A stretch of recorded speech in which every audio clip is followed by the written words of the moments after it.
श्री हरि शरणम। मैं विकास मिश्र विंध्यवासी अपने यूट्यूब चैनल संस्कृत विंध्यवासी पे आप सभी का हार्दिक स्वागत करता हूँ। देखिए, अभी तक मैंने जो है कि पिछले वीडियो में ये 16 प्रश्न आप देख रहे होंगे, ये एक से लेकर के जो कि वेद दर्शन के प्रश्न थे, ये 16 प्रश्न तक। अब 17वां प्रश्न जो है वेद से संबंधित। अब 16 प्रश्न जो है किससे हो जाएंगे? वेद से। तो पिछले वीडियो में मैंने जो है कि दर्शन के प्रश्नों को हल कराया था, उत्तर बताया था। अब जो है मैं वेद के प्रश्नों का हल बता रहा हूँ।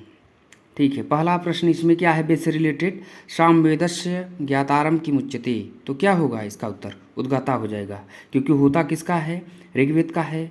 अधर्यु किसका है? यजुर्वेद का है। और ब्रह्मा किसका है? अथर्ववेद का है। चलिए अगला प्रश्न।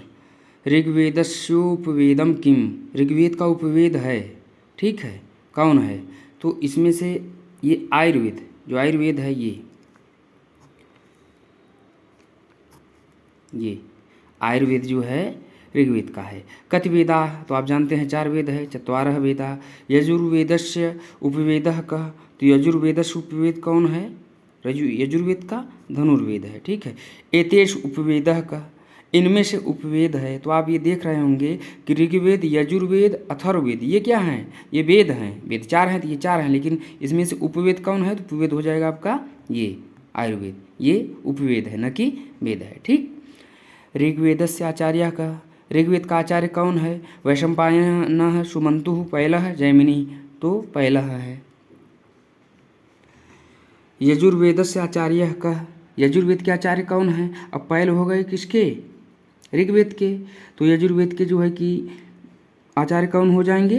वैशंपायन। अथर्ववेद से आचार्य का। अथर्ववेद के आचार्य कौन है? तो हो जाएंगे, अब पैल हो गए ऋग्वेद के, वैशंपायन हो गए किसके? यजुर्वेद के। और ये जैमिनी हो गए किसके? सामवेद के। तो अथर्ववेद का ये बचा सुमंतु। अथर्ववेद हो गए सुमंतु के, ठीक है।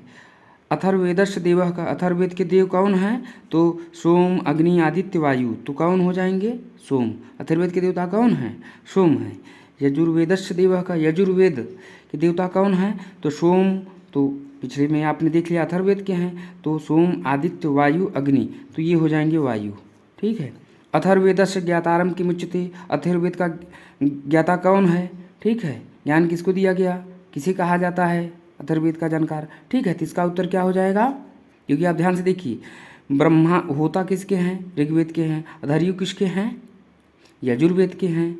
और उद्गाता किसके हैं? सामवेद के हैं। अथर्ववेद का पूछ रहा है तो यही बच्चा है ब्रह्मा, कर दीजिए आप, ठीक। अगला प्रश्न है, जैमिनी शाखाया संबंध अस्ति। तो जैमिनी शाखा का संबंध है किससे? ये ऋग्वेद से है नहीं, ठीक है। इसकी 5 शाखाएँ प्राप्त होती हैं। यजुर्वेद की 2 शाखाएँ प्राप्त होती हैं, तो ये सामवेद से हो जाएगा, ठीक है। कौथुम, जैमिनी, ये सब किसकी शाखाएँ हैं? सामवेद की।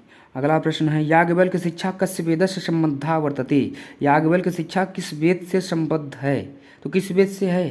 देखिए, प्रत्येक वेद से प्रायः जो है कि शिक्षाएँ होती है, जैसे कि पाणिनि शिक्षा हो गया, ठीक है। तो इसमें याज्ञवल्क्य की शिक्षा को पूछ रहा है, तो याज्ञवल्क्य की शिक्षा किससे हो जाएगी? आपके यजुर्वेद से। अगला प्रश्न है, पाणिनीय शिक्षा कस्य वेद से संबद्धा वर्तते। पाणिनीय शिक्षा कस्य वेद से संबद्ध है ना? पाणिनीय शिक्षा किस वेद से संबंधित है? ये प्रश्न था। याज्ञवल्क्य शिक्षा किस वेद से संबंधित है और पाणिनीय शिक्षा किस वेद से संबद्ध है या संबंधित है? तो किससे हो जाएगा? ये ऋग्वेद से।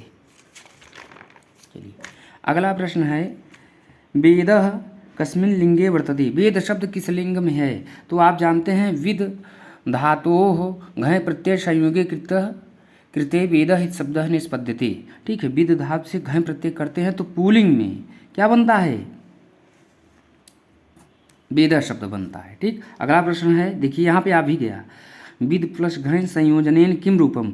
विद धातु से घय प्रत्यय का संयोग करने पे कौन सा रूप बनता है? तो क्या होगा? विदा होगा? नहीं होगा। वेदा होगा? नहीं होगा। विदा हो, ये तो धातु है, वेदा हो जाएगा, जैसा कि मैंने अभी बता दिया, ठीक है। ये प्रश्न थे आपके, ये 32 तक। तो 16 प्रश्न आपके दर्शन के हो गए थे और 16 प्रश्न आपके किसके हो गए? वेद के। तो 16 16 दूना 32। बहुत बहुत धन्यवाद।